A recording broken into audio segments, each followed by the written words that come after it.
you went in and you said like, wow, this place it's such a shame that it's going to be lost. I should take it home. From the Himalayas and the Mekong to the Blue Ridge and the Shenandoah.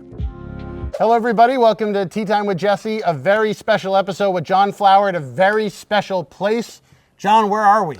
We are at the China Folk House, 中国民居, which is a Yunnan farmhouse rebuilt here in beautiful Harpers Ferry, West Virginia. Yeah, so this, you may believe that we're actually in China right now, and we just took a tour of this place, and I could tell for everything from the smell to just the architecture is absolutely fascinating.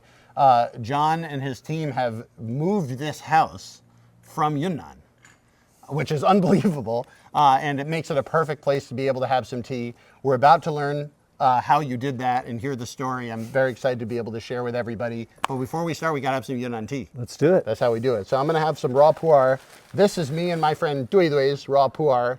Dui Dui is in the picture there. By the way, we have a little live audience here. But give us a little, give yourselves a little. We actually have like people watching the show, other people who are here at the Folk House to hear the story. We're gonna take some of this raw pu'er from my friend Dui Dui. Yunnan tea, known for its pu'er. We're gonna have a red tea in the second half. And this is just gonna be the perfect tea to be able to match hearing a story about your trips to Yunnan and how you managed to move this entire house all the way around the world. When you set out to do it, did you have any idea the enormity of what you were getting yourself into by trying to move a house from Yunnan to West Virginia? Oh my gosh, I had no idea. I mean, I had seen houses moved before. I used to work here in Virginia. I was a stonemason. I would take log cabins down and move them to other places. So I knew it could be done, but yeah, many stories, Jesse.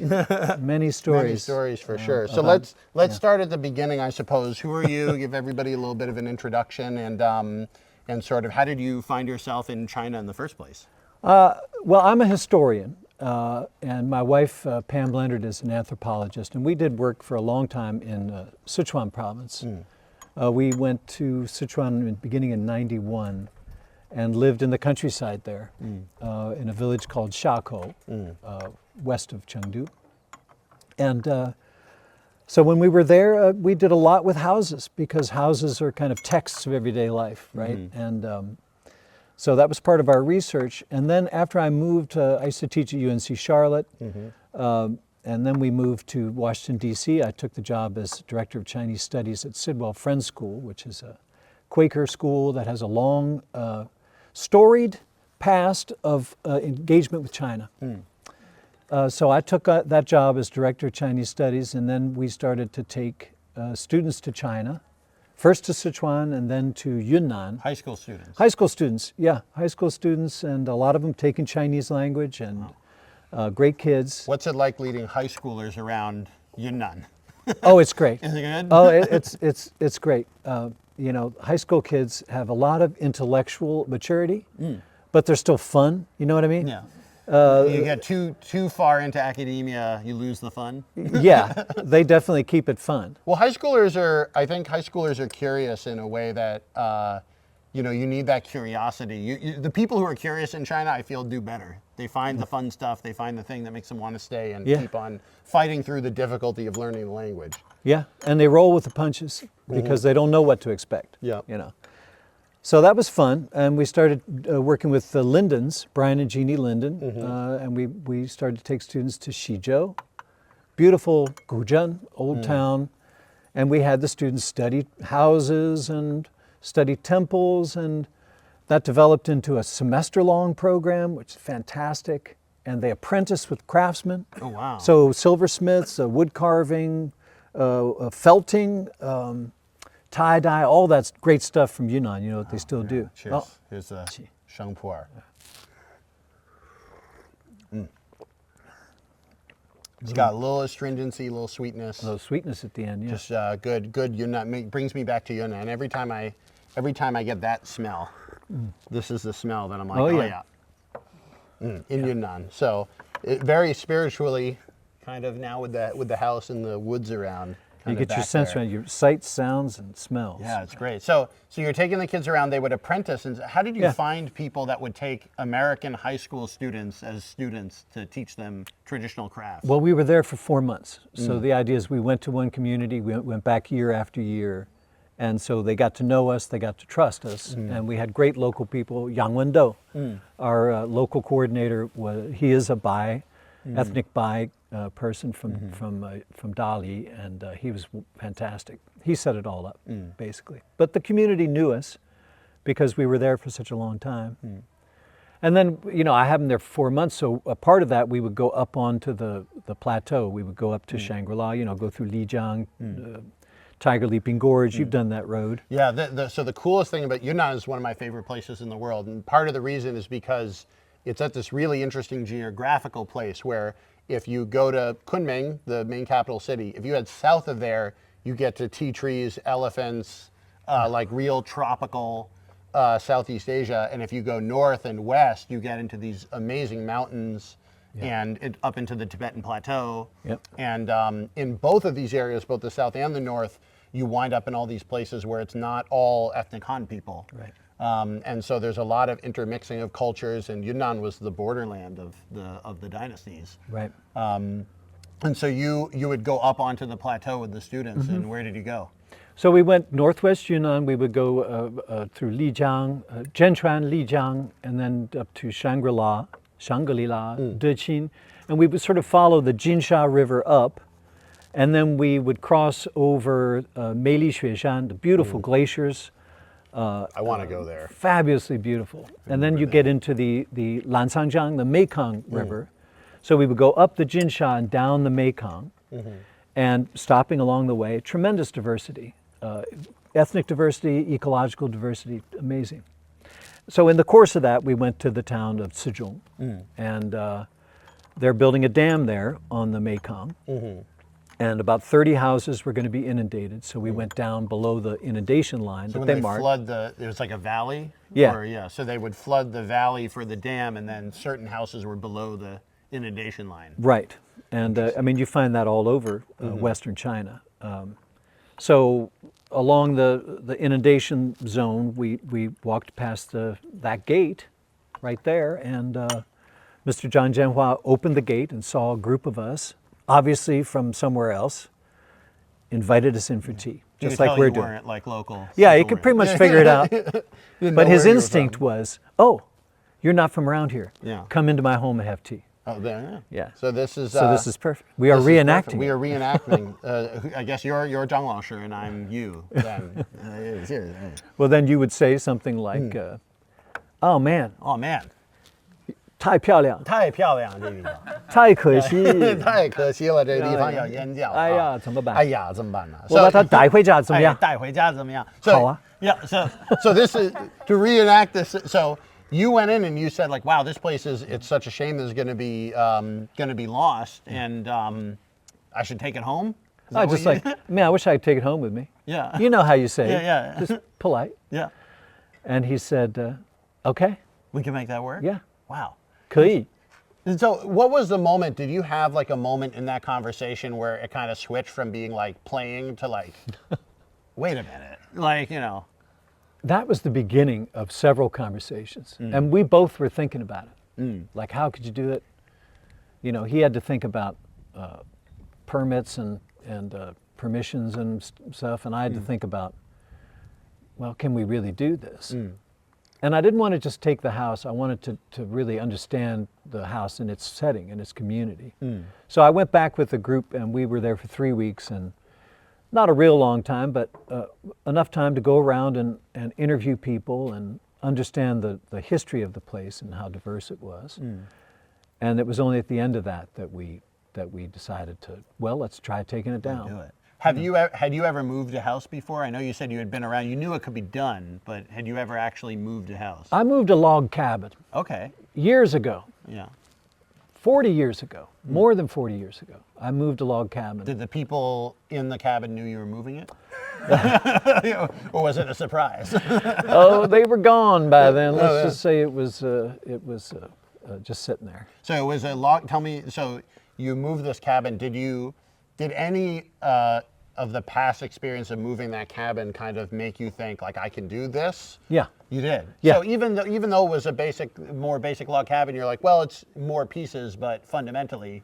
Fundamentally, it's the same thing. Really? It's the same thing, and the key to it is that it's not put together with nails. Oh, okay. It's all done with joinery. So the same with a log cabin. Same with a log cabin. Oh. So once you get the roof off, and then you can just start disassembling, because that's how it went together. And it's held together by the friction of the joinery, the mortise and tenon, or the A and V notch for a log cabin. And of course, I'd seen it done in China a lot, because a lot of these mountain communities, they're they're taking farmland to forest, they're taking people off the land, and so people are disassembling the old houses and bringing them down. And you've seen it in the cities too. Where do you think all those beautiful carved windows and there's decorations that whether you it's see? Pieces or the whole thing, people are always taking stuff apart and putting it back together. Yep. And I think and so when you saw it and you had this idea to move it, did you have any idea where you were going to put it? Because I assume that's also that's the other half. Well, yeah. 车到山前必有路, Hey, right? 说得 So, 对。 as we say in Quaker idiom, a way will open. We kind of took it on faith. So I took the house down. So you didn't know where it was going to go? Did not know where it was going to go. You I really had an took it on idea, faith. which is dangerous. You know what they say, if you don't think too good, don't think too much. Yeah. So I had an idea, which is always a dangerous thing. Yeah. And it was, okay, from the Himalayas and the Mekong to the Blue Ridge and the Shenandoah, right? And then I had a buddy who was a real estate agent over here in Clark County, and he said, I was talking to him about, because we talked about this with our friends and said, where should we go? What should we do? And he said, oh, definitely do it. If you can't sell it, or if you can't rebuild it, just give it to me, I'll sell it for you. Because he's a real estate guy. Yeah. And so I saw him about 5 years after that, and I said, oh, Chip, you remember how you told me that? I said, that was really the key to us doing it. You giving us confidence to take the house down. And he said, I said, what? You didn't even remember I said, I never said that. This is sort Remember of like, Chip? maybe this was like, he went into some sort of like fugue state that was necessary for the way to open. Probably it was his equivalent of saying, oh man, I wish I could just take it home with me. Yeah. But so this is the interesting thing is like, in order to, do you think that in order to achieve anything big and unusual, there has to be that moment where like it can't be comfortable the whole way through? Yeah. At the moment of commitment, the entire universe conspires to assist you. That is like a saying somebody gave me. I think it's Goethe or something. But I've always just felt like that really is the story of the house. At the moment of commitment, the entire universe conspires to assist you. I mean, it's really been like that. It's really nuts. I mean, can you imagine? Because I'm thinking like, even just thinking my own house, like I'm hesitant to buy furniture because I'm like, what if it doesn't look good when it goes in? Commit. Maybe I just need more commitment. Maybe the problem is not enough commitment. Well, yeah, I think it was a leap of faith, and Pam and I often think that the house had a lot to do with it. That the house kind of has its own mysterious calling, because at just the most crazy times, people have come forward and made it happen. And I feel like we're just kind of holding on and helping out. But the house is kind of making this whole rebirth thing happen. I mean, not to get too mysterious or anything. Well, so let's see what it was kind of like for you to disassemble the house. Like, so when you were looking at the whole house fully assembled, you'd figure it out, okay, we're gonna move it. We don't know where yet, but we're gonna take it down. That's the first step. How do you go about like getting something like that done? Like, was it like literally let's start taking pieces apart, or did you like individually measure each piece of wood? Yeah, so it was a team effort, and I had some of the team members literally marking every piece of wood. I had other team members who were measuring things, and Nikhil Chaudhary made a 3D model. So there's actually a virtual model of the house that he made while we were in Yunnan. So it's being virtually sort of preserved. And then every article of furniture and every household item was cataloged and photographed. And so we had a team working on all that stuff. And then after everything was marked and we just 4 days, we hired 4 guys from Dali. And they used to build houses, but lately they've been their down. cottage industry has taken them down. Interesting. Also for relocation. Yeah. They just salvage. They basically were working in salvage.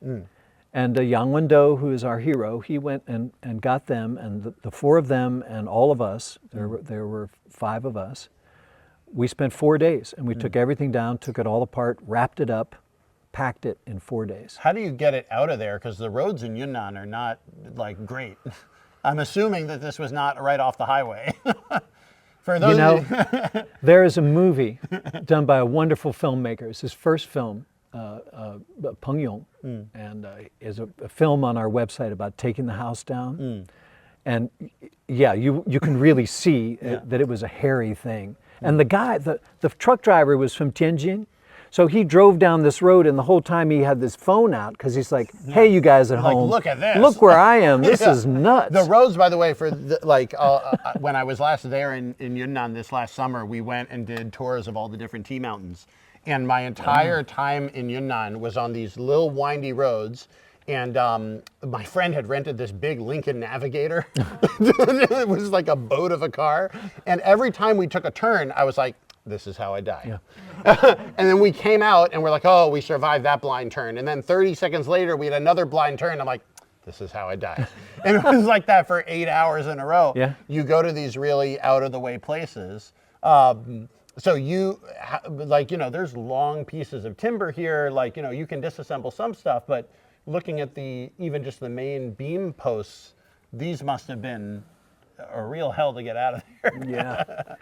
Yeah, it was a lot of work, but Rendo Li Liang Da. We had a bunch of people, and Mr. Zhang jumped in and helped, and we loaded it up. It all fit packed onto that one truck, and we got it out of there.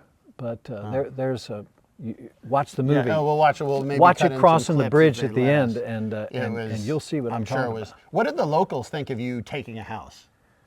Well, of course, it was. We're talking about relocation.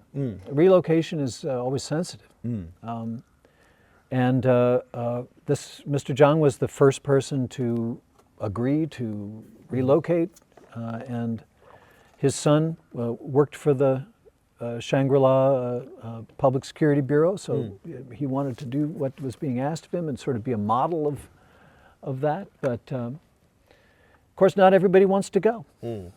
So, in a way, what we were doing was consistent with what the overall goal was, which is that community was going to have to move up closer to the center of town and leave their fields. In another way, we ran into some trouble because it's a 保护区. It's a protected area around Shangri-La. It is an environmental protection zone. So they have a moratorium on shipping wood out of there. So that's for lumbering. But that would catch you too, because they don't expect the Yunnan to West Virginia pipeline. They did not. Not sufficiently large that there's a addendum for it. But there was some persuasion and 讲道理 with the local authorities. Well, and ultimately, you they weren't went logging anything new. You were That's going right. to be taking stuff that would have been destroyed anyway. That's right. So in the end of the day, logic won out. Yes. Which is we say it as if it was a fait accompli, but it's not always true that the logic is going to play out. Well, the funny thing is when people watch the film, if you're Chinese, you have one reaction. If you're sort of American, you have another reaction. Americans all see it and they're like, "Oh my gosh, how'd you get that truck out of there?" And the Chinese see it and they go, "Oh my gosh, how'd you get those permits?" I thought it was really funny when I asked you earlier. I didn't comment at the time. Where I was like, was it hard moving it out? And well, Mr. Zhang immediately started worrying about the permits. And I was back in the American camp about log big, log angle hard on small road. I was thinking about physically, but it's really a double. I really feel like, this is for people like me that are trying to do the cultural exchange with China, it's always a double challenge. There's always 2 challenges involved. And one challenge is actually finding a way to sit down and have tea. And the other challenge is figuring out how do we get the papers? Because especially if you're going back and forth across borders, the borders are getting harder to get across in all directions. And so it's all the more reason to celebrate the successes when we have them. Yes, So when people to people it works, it's a good thing. Exactly. So so you got the stuff off of the all disassembled. You got it onto the roads. Yep. And then I'm guessing now now my tea shipper guy is coming into me. I'm guessing you used boat shipping and you did not send this by air. That's right. So, Actually, the guys who did the shipping, yeah. really talented guys, because they were used to doing furniture. They did sort of Chinese antique furniture. Oh, so it's good so people to they have. fumigated every piece of wood, right, to make sure, because you don't want to bring insects in. Yep. Emerald ash borer. Yep. And they packed everything beautifully. So those carved doors back there that are so gorgeous, they were Yeah, they're wrapped in perfect. cardboard and everything. And they took a picture of it before they sent it.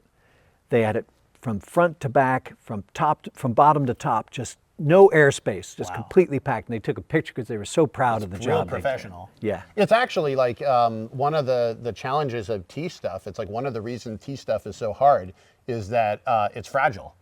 And it's bulky, it's fragile, and if you mess up one piece, you kind of need to replace the whole set in many cases. And so it's one of the things that makes it hard to get these, certain types of things around the world. Like, it's one thing for like a USB cable to be shipped from China. Right. It's another thing if you're trying to ship something fragile. It's another thing if it's old and fragile because you can't just make another one. Yeah, that's right. So it's like, I wonder, one day we're going to find somebody who does Chinese antiques and we'll have them on here, and I'd love to hear how they did that. But it sounds like they couldn't have found anyone better than the people that you used. They were perfect. Yeah. They were perfect. And that was the smoothest part of all, was the shipping. And then we unloaded it at a mini storage place in Winchester, Virginia. You should have seen the looks people gave us. Yeah, they're like, who are these people? What is that? What are you putting they're in like, that unit? it's not our business to ask what people put in their storage sheds, but did you take a village? Like what? Yeah, we had a lot of folks come out. Some of my former students, local people, everybody came out and That's great. unloaded the truck. But Very cool.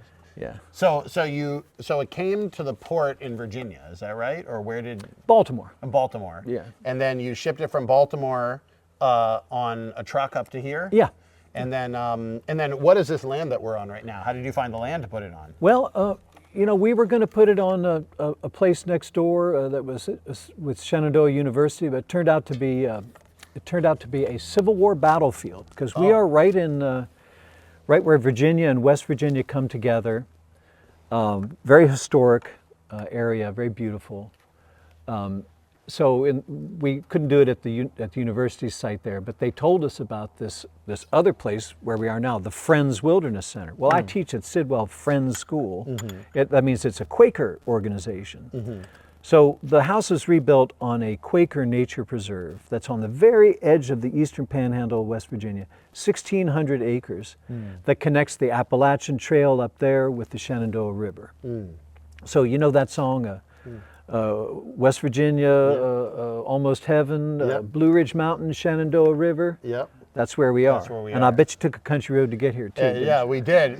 The road up here was also a little bit bumpy. It was actually pretty good, but I was thinking if it rained, it would be a little bit difficult to get up here. Yeah. But we were able to get all that stuff up here, and then what was going through your head when you had all the trucks maybe unloading the stuff, and then you had a pile of things, and then was there a moment where everybody else kind of went home and you were left with a pile of stuff and an empty piece of land, and you're like, oh, I gotta put this back together now? There were many times like that, Jesse. Yeah, I've handled every piece of wood in this at least 3, if not 4 times. There have been moments when I wondered, what was I thinking? But in the end, when I'm alone, I think that. When there's lots of people helping me, I think, by God, we're going to get this thing done. Yeah. And it's been great. There have been 350 almost students who've come out over 5 years and volunteered. I think we counted it up, Pam, what is it, 21,000 hours of volunteer labor? Wow. 21,000 hours of volunteer labor. And that's local people, that's high school students, and they love it. And they come back, some of them, year after year, because they say, I'm part of this. Yeah. I can show you the wall that I built. I can show you where I plastered. I can show you the rock work that I put in, and I'm proud of that. Wow. And we're grateful for all that. So that's been I think the most satisfying thing is the kind of community that's come together around rebuilding the house. People are so nice, and when they see you got a good thing going, they're like, People well, I'm going to help you. Yeah, help on that. Yeah. I think that is also the other thing about that sort of commitment and taking the first step is once people see you're committed, they know that, okay, if I don't help, it's actually not going to happen. It may not, if you don't commit, it may never happen. You don't kind of like, well, I don't help, I do help, whatever. But once somebody's like kind of already pushing the car out of a rut, they're like, okay, I'll go and help you push it out. I see you're already trying to push your own car out. Yeah, no, people respond. I mean, it's just like in the old days. I remember we used to drive along a country road and you'd see guys getting hay in, bales of hay, and you could see a thunderstorm coming up. What do? You pull off the side of the road and you jump in there and you help them get the hay up on the wagon. That was just what you did.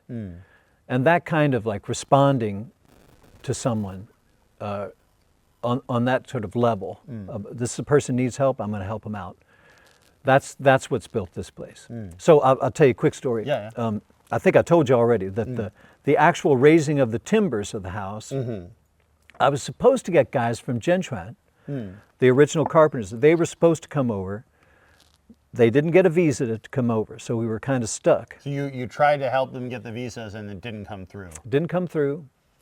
And so we were stuck. How were we going to do it? We didn't have guys from China to help us rebuild. Because when I saw this, I thought, well, they must have gotten the original people to put it together because that's not easy to do. Yeah, we you wanted need real to. skill in That's order to right. put it together, but you didn't have them.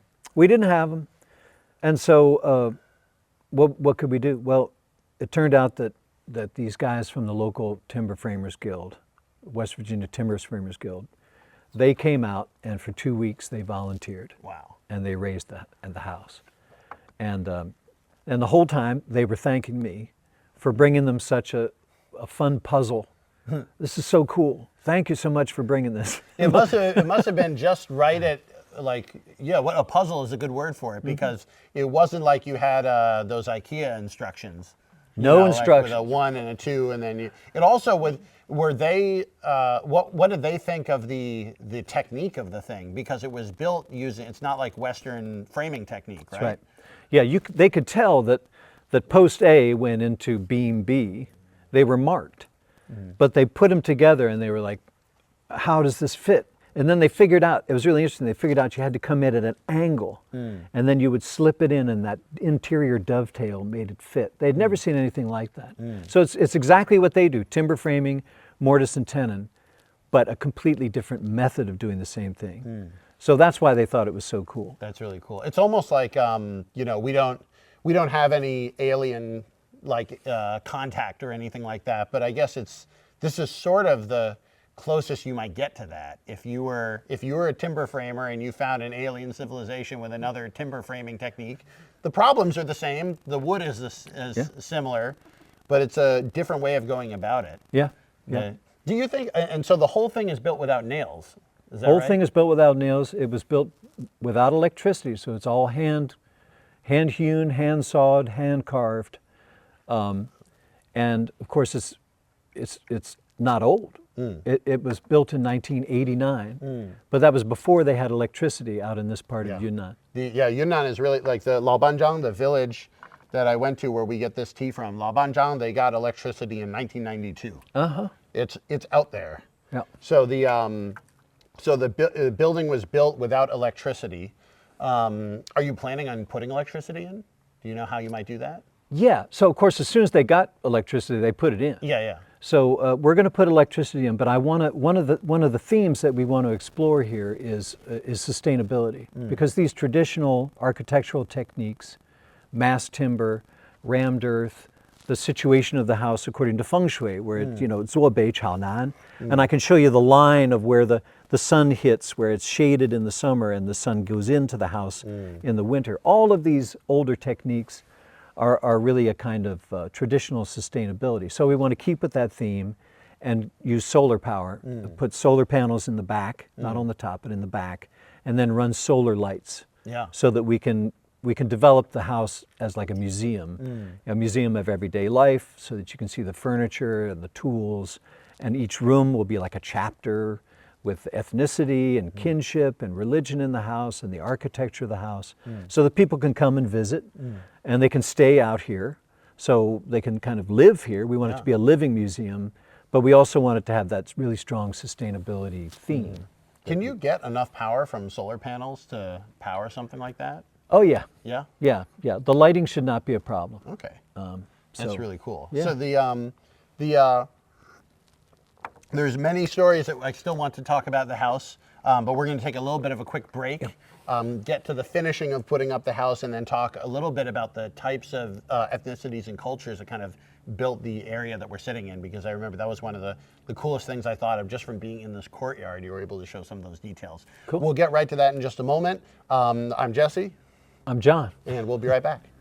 Hey everybody, it's Jesse. Hope you're enjoying the podcast so far. I'm recording this now back in LA after my trip to the Folk House. I had a lot of fun over in West Virginia. If you are interested in trying some of the tea that we're drinking in the video or anything on the site, if you use the code FOLKHOUSE, you can get 10% off. I don't want to take up too much of your time, so we're going to head right back to the interview and hear more about John and the amazing story of this place. I really like it. If you have a chance to go visit it and you're in the West Virginia area, you really should. All right, back to the podcast. Hello, everybody. Welcome back to Tea Time with Jesse. I'm Jesse here with John Flower, and we are at, again, the China Folk House in West Virginia, Harper's Ferry. Yep. Right? And out in the middle of the woods with this house that has been reconstructed, brought piece by piece by John and his team, and 21,000 hours of local volunteer help in order to create the beautiful courtyard that we're sitting in here and enjoying this amazing tea under a blue sky. Doesn't get better. Does not get better. And today, for the second half of the show, we're going to be having this red tea. This is the ancient tree red tea, and this, I was saying, is from the my last trip back to Yunnan. Sister Ai Jie, who is, funnily enough, is the same Ai as my name. I'm Ai Jie, she's Ai Jie. Same Ai, so we call it the Shuang Ai Zhi Yuan, the fate of the two eyes. We came together and made this, we made a master box selection actually last summer where we had 4 different teas, a red tea, a raw pu'er, a cooked pu'er, and also a cha gao, like a tea resin, if you've ever seen that. And it was such a success, but people told us that they were a little too expensive for some people, which they can get expensive. So this is the Sister Ai's everyday red tea. Every day. And so this is from, instead of a 1,000-year-old tree, this is from a 200-year-old tree. So still pretty old. So we did this, and these are part of the tea subscription club that we run. Cool. So we got a lot of people who are trying these. I'm interested to see what you think of it. So while we drink this tea, we're going to keep going over the story of this this amazing house. So you, to make it very simple, you took it down, you moved it around the entire world, you got it here, you put it up. And what is it though? So what is the house? What made you think that this is a house that we want to put all this effort in to move? What are the different elements that really like spoke out to you about it? Yeah, that's important because what the house is central to why. Why did we move it? Well, it's because it reflects its place. And the place is Zhezhong, this incredibly diverse, amazing community in northwest Yunnan, where it has not only tremendous ecological diversity, where the farmers there, they put yaks on the high grassland, but they also have rice paddy, so, and everything in between. But it's an incredibly diverse place in terms of ethnicity as well. So the house, we felt, conveyed the story of the place. Oh man. Very nice. That is the ancient awesome. tree. Got the ancient tree feeling to it. That is deep roots right there. Especially for people that spend time in Yunnan, I always love it just being able to get that to you. So continue. You're saying here we can drink the wash. Cheers. Yeah. It'll get darker as we go on. You guys can enjoy yours as well. We have an audience here as well, in case, live audience watching the podcast. I made them a big pot of tea they're passing around, so you guys enjoy that. But so you're in Sidwell, and you got yaks, you got rice. Yeah, and you got a little bit of everything. A little bit of everything, because the people who live there in Sidwell are Zhangzu, they're Tibetan. So picture Tibetan people living at the same latitude as Fort Lauderdale, Florida, but at 11,000 feet.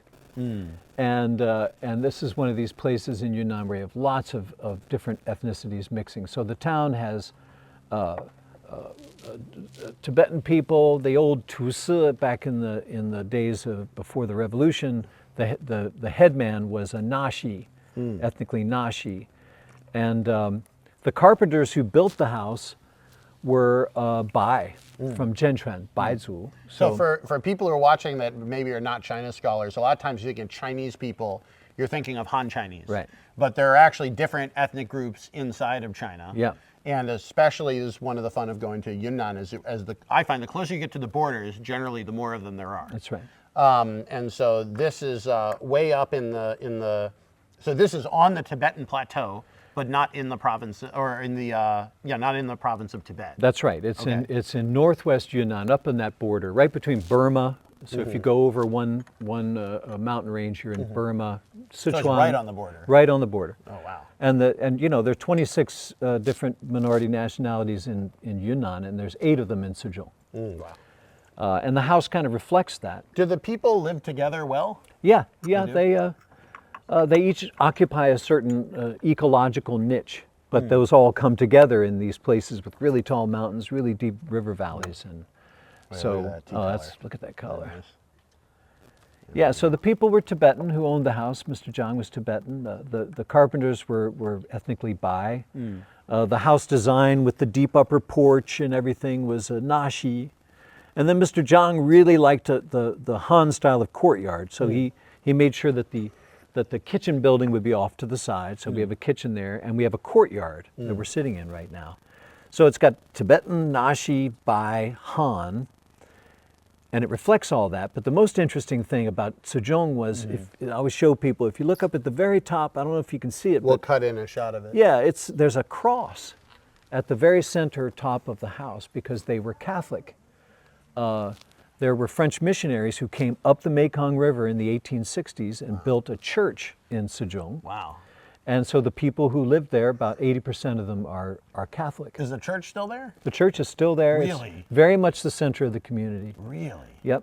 Wow. And What did that building look like? It was built by Bai carpenters, and it was a kind of combination of Italianate architecture and Bai architecture. So it's a really cool hybrid. Do you have a picture of that? Yeah, yeah. We'll put in the picture of it so you can see what I'm interested to see what it looks like. But it's definitely one of those. I think people get this idea that when you have all these different cultures together, I think people might look at this building and without the knowledge, they're just like, oh, it's somewhat Asian. I don't really know, and that's really one of the things that I liked about living in China was like the more you learn about the things, you start seeing stuff you like literally didn't see before. Yeah. Even the cross. Like I was here before and I was looking around this house and I see the birds and I see the dragons up at the top and I see the calligraphy. I might not have even noticed the cross, and it's clearly a cross. Yeah. And so all of this kind of comes together to create this this house. But you were saying that the local people were confused about like why this house is just a farmer's house. Yeah, yeah. But the reason that we got the house is not because it's anything special. It's precisely because it's not special. It's just an everyday house, and it's really well built, and it's got beautiful carving in it. But it's not anything out of the ordinary. It's the very ordinariness of it that I think makes it really interesting, because it's a reflection of their lives. It's like a text of everyday life, and that was really the idea behind bringing the house, that you could bring all the complexity of that community that has all these different ethnic groups and all these different religious influences and this tremendously fascinating history, where it was really a kind of center, a crossroads. Not just locally, but I mean, there were global forces, missionaries, and there was an American pilot who recuperated here during the Second World War. Lots and lots of different stories. What made it such a nexus? Because I think a lot of times you think like, oh, that's way out there. Well, Sejong's placement, it's on the Mekong River, but there's also a pass that goes behind Sejong over to the Salween River, the Nujiang. So it's kind of a crossroads there, coming off of the plateau. And that's also what made it such a ethnic mixing pot too, right?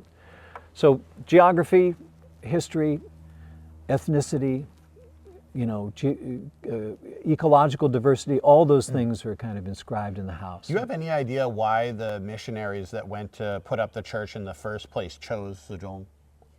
Yeah, well, they chose it because it was where the Nashi, the Tusa, the chieftain, that was his job, was to hold that position against raids from the north or raids from the west. So the missionaries, when they came, they recognized that it was a really key strategic point. And they were proselytizing and trying to convert, particularly Tibetans and Lisu people. So a lot of Lisu people, right, are Catholic, and it was just a strategy that they had in the 19th century. Wow. So all of these different groups living together, what does that look like now in the modern day? Because you said you've led trips there, you have high schoolers there. Yeah. What do your students make of them when they go, and what do they make of your students? Let's say this is a pretty cosmopolitan place, because you got to figure that they've had experience with Westerners for hundreds of years. Yep. So they kind of are used to people coming and visiting the church. Now, of course, we were there for a longer period of time. Yeah. So by the time I took the kids up to Sejong, they had seen quite a bit. But they were sensitized to looking for different symbols and codes, and how you can look at a house and you can see, like, you can tell if it's a Nashi house or if it's a Bai house or if it's a Tibetan house. They could read that by then. So I thought that was pretty cool. That's definitely cool. What about the architecture of the actual house itself shows you how the people lived in it? Like, are there specific rooms for specific things? Yeah, so in the central room is the kuting. It's the guest room, and it's where the family would host people from outside. They have a big chagam, like a cupboard in the back that has all these pots. That's their signal to the community that they can have a feast, and everyone would be invited. And then you have different rooms, like underneath the stairs is cool and dark, so there's all these kind of eco zones in the house, right? And they used that room for agriculture. They stored their grain there. They made their wine in there. They had different kind of tools and things that they stored in that cool, dry place. It's funny because it was made, as you said, before electricity, even though it was built in the 80s, you said? 89? 89. A lot of times people, they lived here during 1989, so they're like, oh, I know what 1989 was like. But in there, it's a completely different thing. And in many ways, it's, even though the house is new, it really shows how effective that architecture and the local style of building things was at living well. Yeah. Because if they hadn't, by that time they would have had thousands of years of living in these areas. If they hadn't figured out a way to deal with keeping their food cool during the summer, they wouldn't have been living there. Yeah, exactly. And what you say is precisely the kind of the point of village engineering, is to how do you live in harmony with the local landscape, the local conditions. So, for example, the joinery in the house. Yeah. It doesn't have any diagonals. It's double mortise. There's a kind of a dovetail inside the joint, and that is built that way so that it can withstand earthquakes. It can shake, and it has enough flexibility so that it won't break apart during an earthquake, but it has enough solidity so that it'll hold the structure together. Wow. So it's built for that particular location. So even during those times, they knew that, like, okay, eventually we're going to get an earthquake. We'd rather not have the whole thing fall down. Yeah. They were planning for that with the architecture. Yep. Do you feel like that this sort of, like, with the addition now of electricity, and it's like, oh, you can just throw an air conditioner in there. Do you think that that's leading to a lower quality of life in some ways? Because obviously you don't want to be sweltering in the worst of the heat, but when you can kind of just whatever, it's like, do you feel like you wind up losing some of that knowledge? Yeah. Look, you can talk to old timers, and they will tell you that the rammed earth curtain walls and the way that the house is designed, with the rooms all opening out onto a common balcony. Yeah. That it's cool in summer and it's warm in winter. Yeah. And you can see that with the sun angle too, right? It's built so that there's a lot of shade in the summertime, but the long slanting rays of the sun will go in and warm you in the winter. So they didn't need air conditioning or heating. They would have it accommodate the local climate conditions. Now, I think we could learn a lot from that. And it's sad now because people move out of their traditional homes into concrete block homes. Yeah. And a lot of people feel like they're not comfortable. I had a friend who is a comedian actually in China who came from one of the villages in Shanxi where they lived in the cave homes. Oh, yeah. The Yaodong, they would drill caves into the low soil and they would live in the cave homes. And then recently the government came and they moved the entire village into one high-rise village, one high-rise building. So now all 300 people in the old village live in one high-rise building. And I went there for Chinese New Year. So I spent a couple days in the high-rise that was Goldizun.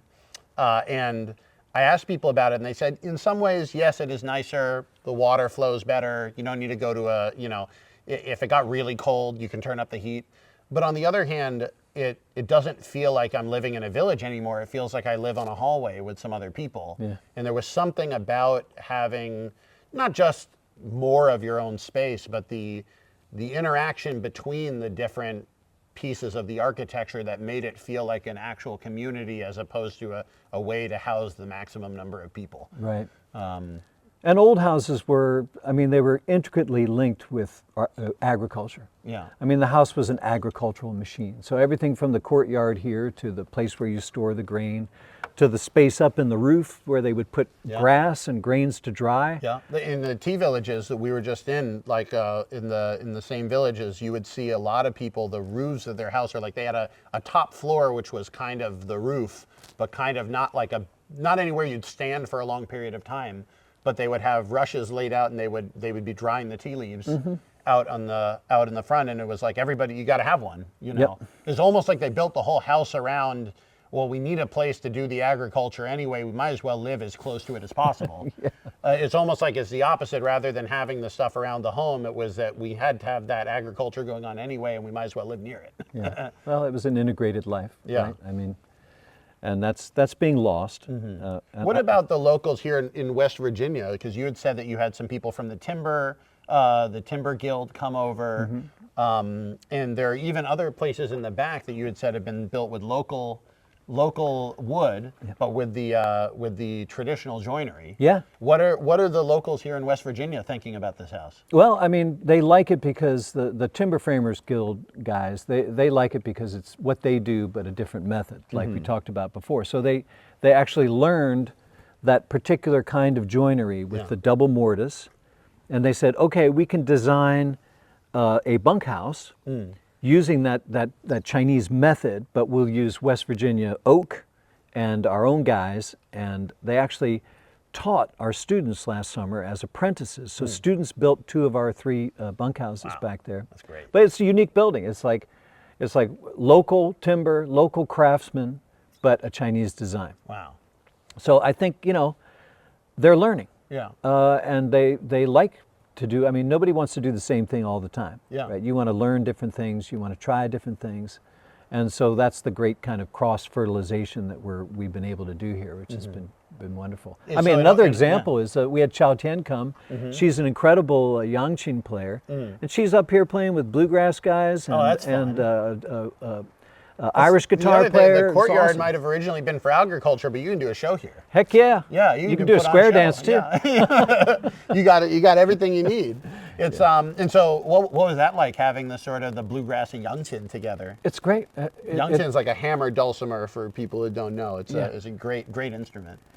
They played Chinese tunes. They played bluegrass tunes, Irish tunes, all on those instruments. It's just the same thing. It's different voices, right? But they can all learn each other's language, right? So this is the language of wood, and there are different idioms of it, but it's still communication, And it was the same thing with music. So that's the kind of thing we really hope. We saved the house, right? Yeah. What can it grow into? And a place for that kind of cross-cultural, exchange and cross-fertilization of ideas. We would love for this place to become that. And that's the hard part, especially now doing the tea. More and more I realize that it's not literally a challenge of getting a better tea leaf into somebody's cup, because once you try the tea, very quickly you're like, oh, this is better than Lipton. But not to drag any particular brand. We might have to. Yeah. But like that's not the hard part. The hard part is about saying, what about all the stuff around it? Because like, you know, I like tea.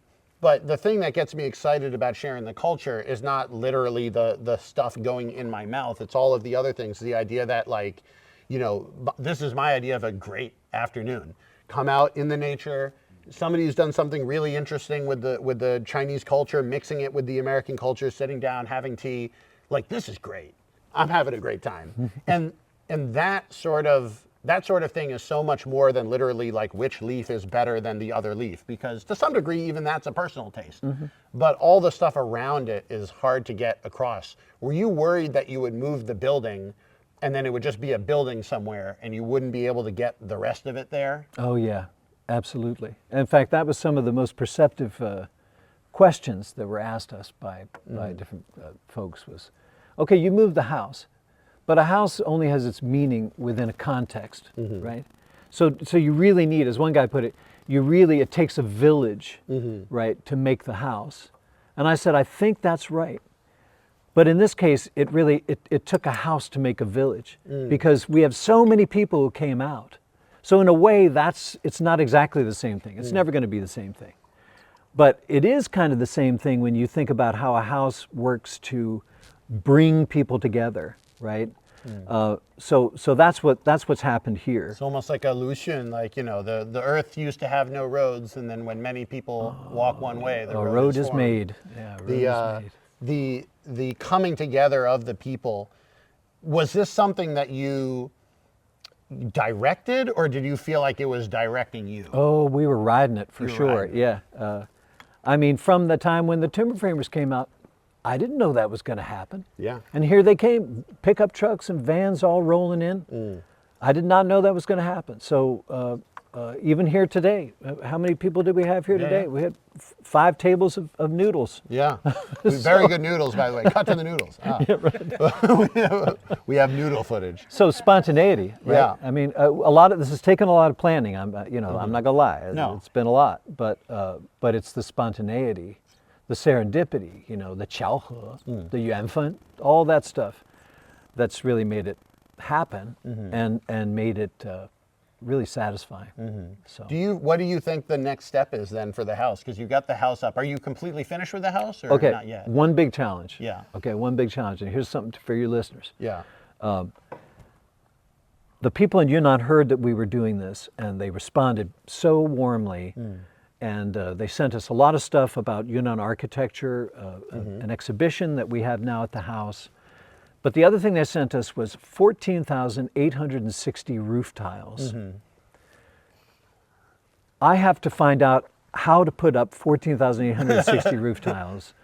I don't know how to do that, but when you come and visit the house, you'll see that it's all very authentic. It's all the original materials except the roof. So the roof is the last thing, and it's a big challenge. It's literally topping the whole thing off. So that's what that's my next big goal, to learn how to do it, and then to actually have the labor to do it. And I'm confident that we'll get the labor, but how do we do it?